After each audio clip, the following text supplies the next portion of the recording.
Welcome back. We are about an hour away from the opening bell for Monday. Take a look at futures this morning, indicating a decline at the start of trading. The Dow Industrials down 67, the S&P down 8, and the Nasdaq, while having been up earlier, has reversed course and is showing a decline right now of 33. One of the issues is the price of oil, which continues rising this morning, and we are looking at the price of oil up about 1.5% on Brent at 106.80 and about 1.33% higher on crude at 95.67.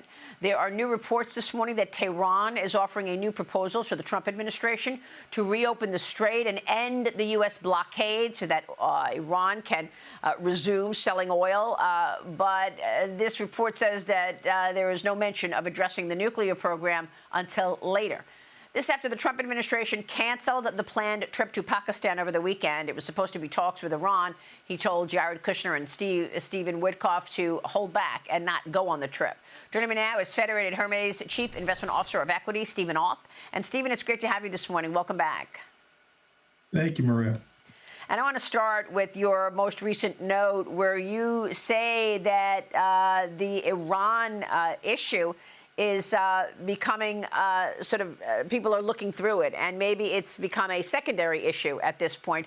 Give us your outlook for the market, given what you're seeing in terms of the market impact here with oil prices where they are.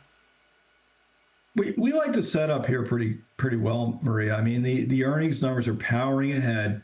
We're running about plus 13% year over year. We're beating almost 90% of the companies are beating. It's a broad-based earnings powered move.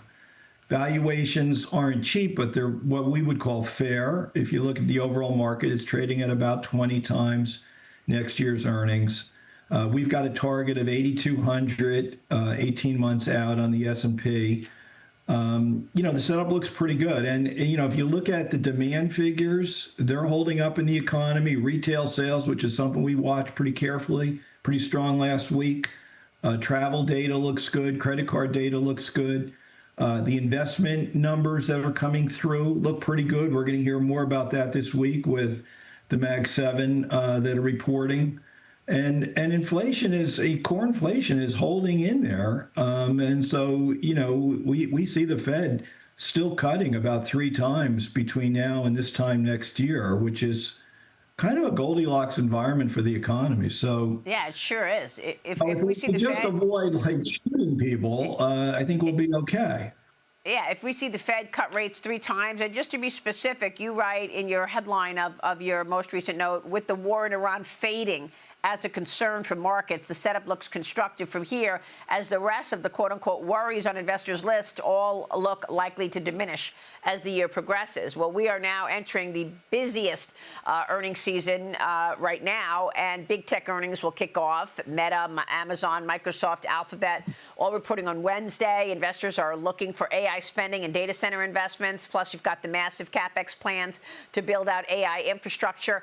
Apple will report on Thursday, giving us a good window into the consumer, as well as, by the way, China, and following its announcement that he's got a new CEO coming in there, John Turnus. But that's not the only thing happening this week. You've got a lot of catalysts, actually, for the week. You've got the big tech earnings, and then you've got the Federal Reserve meeting. We're expecting no move from the Fed, but this could be Jay Powell's last meeting as chairman, by the way, because now we know that the Kevin Warsh confirmation could move forward. Tom Tillis says he's ready to move forward with the confirmation because the DOJ is dropping the probe of Jay Powell. So talk to us about earnings and the Fed and the main catalysts for stocks this week. Well, on the Mag 7, Maria, I think people are going to be looking at some sign of optimism that this big spend that they've been up to is starting to pay off. And, you had that great series of specials last week that are telling people what, increasingly people are feeling like this is really happening, and AI is being integrated inside of a lot of companies, increasing productivity. And I think that it will increase optimism because their earnings are going to be terrific. They're going to all beat most likely, but it's really going to be about the future and whether they're starting to pay off. The Fed, this meeting doesn't really matter that much. They're not going to really do anything. It's Powell's last meeting. We're watching the core inflation numbers. It's inevitably going down. We've got it heading down. It's around 2.5 right now, probably heading down to 2. And that means there's plenty of room to cut with all the productivity increases that we're seeing in the economy. inflation is really not an issue. We've got to get through this little bump in oil prices. But, oil futures contracts, which we're watching more carefully than spot, are all showing, oil down in the mid 70s by the end of the year, which, is not ideal, but certainly not a real problem for the economy at this point. Well, I mean, look, you're talking about over 80% of the earnings reports so far having beaten expectations with the year-over-year earnings growth, a solid 13%. I know we've got big tech this week, but are there areas of this market you want to buy today going into what you have laid out to look like a very positive backdrop for investing in equities? We are. We're overweight stocks, and as inflows come in, we're buying. And we like the broad economy. We like the value side of the market for sure. We like the banks, which are probably oversold. We like materials. We like consumer discretionary. A lot of these areas are actually, although they haven't led in this last rally off the lows, they're still year to date actually ahead of the market and ahead of big cap tech. But we also like the growth stocks here. They're solid.